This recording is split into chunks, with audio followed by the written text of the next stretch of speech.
Mama bought Shettima because shoe ya oh you that day. Haji Shettima. Oh, you bad boy. Let's notice him on right now. Okay, it's every phone number. Hey, but one day it bad. But ebe ke chitata shoe. Oh, iya shoe Tinubu. Oh, ko sigi da issue. Okay, ya ga nani ya approve ije be represent here. Ya see that he should step in his shoes. Chai. Hey. Okay, what time how many by step in his shoes? Mbano now. Okay, you go slippers. And when this slippers you suit, you know he chogi ibu. Hi, na challenge ga kwa fuma o. Anya all no Shettima challenge. He regret like he jire make with that old sick man. Mbamba wonye no ga him na gipu. Na only no na speaker. Na that man get tigina sobu. Shettima wala mara. But the lepa hijine okonyara mucho bia. Ha Shettima bo.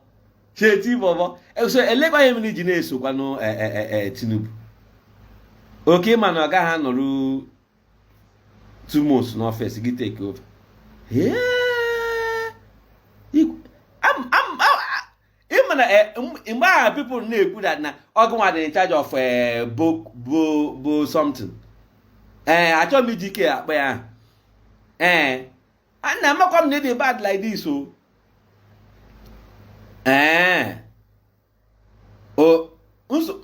Mama. My. No, the other day I come back and I don't kidnap room. This your flanny kidnap room.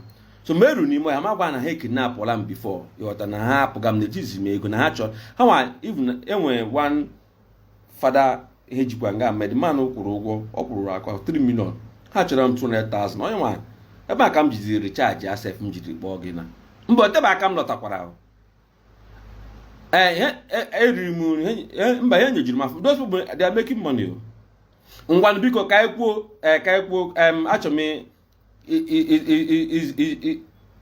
Atiku sị na m na ga-ekwu leta ịghọta echeki ga-ebipụ ihe ịma enwe otu temperature ya ọrụ na ga temperature ngwanụ nwanne jisie ike don't worry Igbo gị dịgara kwa flat o ngwa nwanne jisi ike Shettima bo ngwa my people achọ m Igbo oge taa ịhụla anụ ọwụ Onye Iwe bịara live si ya ji otu n'ụdị aka m na-abịa live state na my main page nke Onye Iwe main page ka ya na-amakwa otu o si wee na-aga o kwere ike before